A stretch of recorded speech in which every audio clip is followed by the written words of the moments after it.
La France bouge sur Europe 1 et aujourd'hui la France a du nez. On parle des parfumeurs français qui sont en pointe entre tradition, innovation. On parle de votre parfum peut-être aujourd'hui. N'hésitez pas à venir nous en parler. 39 21 c'est le standard. Twitter avec le hashtag Europe 1 et europe1.fr bien sûr. Elisabeth Assayag est toujours là à mes côtés. Catherine Testa, notre coach aussi. Et c'est vrai, vous avez raison Anissa, on a tous un parfum qui nous correspond. Parfois on met des années et des années à trouver le bon parce qu'on est mal ou pas du tout conseillé d'ailleurs. C'est en constatant que de plus en plus de jeunes ne se parfumaient pas que Maxime, qui est avec nous, Maxime Garcia-Janin, a eu l'idée de fonder Sillage Paris. Bonjour Maxime. Bonjour Raphaël. Merci d'être là. Vous dites, vous, qu'aujourd'hui les millénioles, puisqu'on les appelle comme ça, n'achètent plus leur parfum en parfumerie. Vous vous en êtes aperçu parce que vous avez travaillé dans le marketing pour Dior, pour Armani, pour Lancôme. Qu'est-ce qui ne leur convient pas ? Alors tout à fait, aujourd'hui il y a un vrai changement qui s'opère sur le marché du parfum. Rien qu'en France, ces 5 dernières années, c'est 2,5 millions de clients qui ont arrêté d'acheter leur parfum en parfumerie traditionnelle. Et la grande majorité de ces clients, en fait, c'est ma génération, c'est des moins de 35 ans. Et en fait, quand on demande à ces personnes-là pourquoi elles n'achètent plus leur parfum dans les circuits traditionnels, c'est qu'en fait, ils en ont marre des parfums trop chers et standardisés qu'on sent sur tout le monde. C'est vrai qu'aujourd'hui, le marché du parfum, il n'y a jamais eu autant de lancements qui s'opèrent, mais c'est un marché qui reste extrêmement concentré.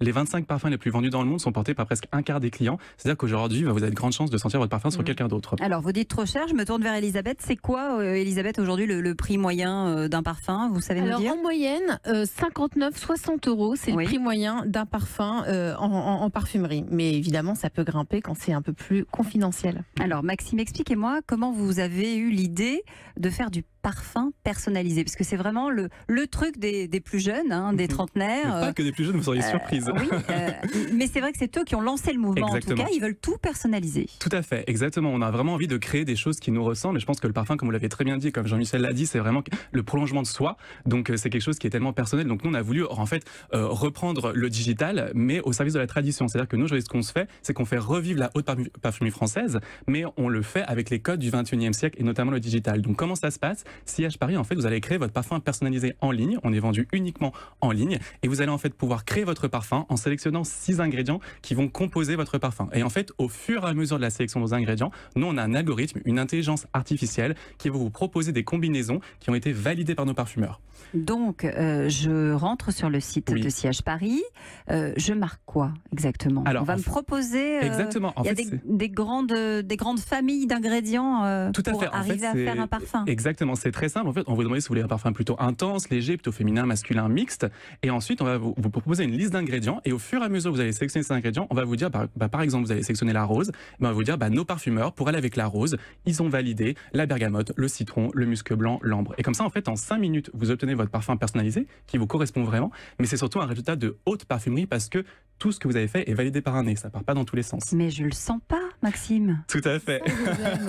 Et c'était ça aussi le pari, c'était de dire, moi je me suis dit, l'habillement aujourd'hui, la mode, elle se fait en ligne. Et je veux dire, il y a 10 ans, si vous aviez dit à quelqu'un que vous allez acheter vos chaussures en ligne, on aurait dit, mais impossible, faut que je les porte, faut que je les vois, etc. Aujourd'hui, 40% du marché des chaussures se fait en ligne. Oui, mais on peut les rendre. Tout à fait. Et c'est un vrai point que vous soulevez là. En fait, l'idée, c'est qu'il n'y a pas de produits qui peuvent pas aller en ligne. Il faut simplement les adapter au milieu du e-commerce. Moi, j'ai rien inventé. Donc, vous nous envoyez un petit flacon de ce qu'on a choisi ? C'est le droit à l'erreur, c'est le e-commerce. Donc en fait, vous allez recevoir votre flacon en 3 jours avec un échantillon du parfum que vous avez créé. Vous testez l'échantillon tranquillement chez vous, pas dans une parfumerie saturée d'odeur avec une vendeuse qui est très pushy. Vous êtes tranquille chez vous pendant 14 jours, vous le testez. On l'a toute connue, elle. On l'a toute connue, celle-ci. Si le parfum vous plaît, vous ouvrez votre flacon et vous êtes très heureux. Si le parfum vous plaît pas, vous le renvoyez gratuitement et vous êtes 100% remboursé. Et on vous propose aussi 2 échantillons complémentaires qui pourraient vous plaire avec notre algorithme. On sait que si vous avez sélectionné ces ingrédients, ces 2 combinaisons complémentaires. C'est ce qu'on voit là sur le site d'europe1.fr, le parfum final et puis les autres possibilités. C'est ça, l'échantillon du parfum que vous avez créé, plus 2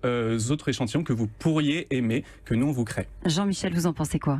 Je pense que c'est très intelligent. Effectivement, la vraie question qu'on pouvait se poser, c'était est-ce que je vais pouvoir le rendre s'il me plaît pas ? Et donc, je pense que vous avez bien innové avec ces petits échantillons qu'on peut pressentir. Enfin, alors, est-ce que le parfum principal est aussi dans les petits échantillons ? Exactement. Vous avez le parfum que vous avez créé dans vos échantillons. Et en fait, je pense aujourd'hui, ce qui est très intéressant de noter, c'est qu'on a moins de 3% de nos clients qui nous demandent un remboursement. Catherine Testa ? Qu'en pensent les grands groupes?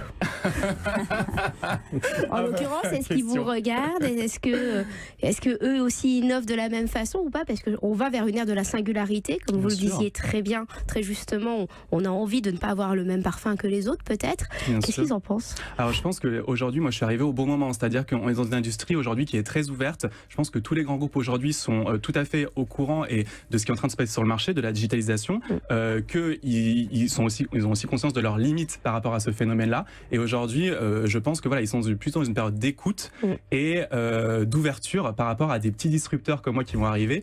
Bon, déjà 1000 clients en 10 mois et qui vont pouvoir changer les choses. Oui, et puis vous êtes soutenu aussi. Ça, c'est important et pas n'importe où. Non. À Station F. Tout à fait.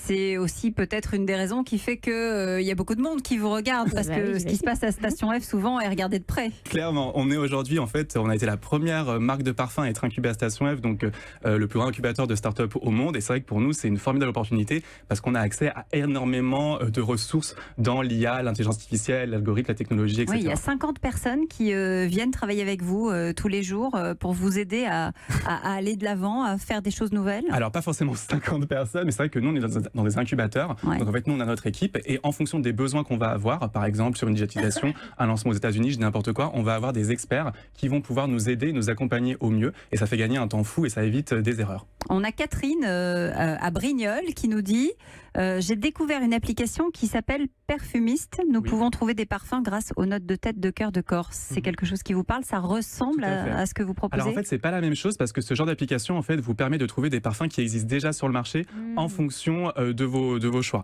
Moi, je pars du principe qu'en fait, un parfum c'est vraiment un art. Un parfumeur est un artiste. On n'a jamais assez. Enfin, on peut pas dire que tout existe sur le marché aujourd'hui.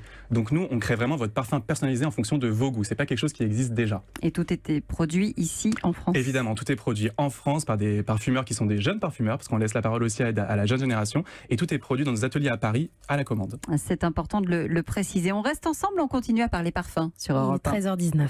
Europe 1. Daniel nous appelle de Montpellier. Bonjour Daniel. Oui, bonjour. Vous portiez Vent Vert de Balmain, c'est ça? Je portais Vent Vert de Balmain et je n'ai pas retrouvé, dernièrement, j'ai trouvé une senteur qui se rapprochait de ce parfum, qui est Mandarine de Roger Gallet. Alors, c'est pas du tout la même gamme, mais je suis un peu, si vous voulez, ce sont des parfums qui sont associés à des maisons de couture et lorsque les maisons de couture s'arrêtent, les parfums apparemment disparaissent aussi, tels que Ricci ou Balmain. Bon. Et je suis un peu triste de voir que maintenant, il y a beaucoup de parfums qui ont des senteurs avec des éléments de synthèse, si vous voulez, qui sont des produits chimiques qui n'ont plus rien à voir avec les parfums. Voilà. Alors, Maxime Garcia-Janin, vous pourriez peut-être faire quelque chose, vous, pour Daniel, à partir de quelque chose qui a existé, qui n'est plus sur le marché? Nous pouvons vous aider.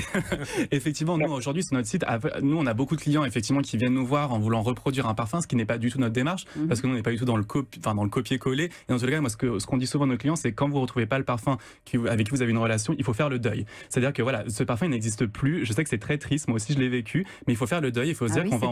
C'était avec quel parfum? Alors, moi, c'était avec le Fleur du Mal de Jean-Paul Gaultier qu'ils ont arrêté. Et voilà, que moi, j'adorais ce parfum. Bon, mais du coup, on peut toujours trouver un parfum qui s'en rapproche, qui va avoir une interprétation différente. Et nous, aujourd'hui, sur notre site, si vous nous donnez le parfum que vous portez ou que vous avez aimé, on peut vous proposer des créations qui vont être évidemment différentes de ce parfum-là, mais qui vont être dans la même famille olfactive, même intensité, etc., et qui vont pouvoir se rapprocher. Et tout ça, évidemment, avec des ingrédients naturels.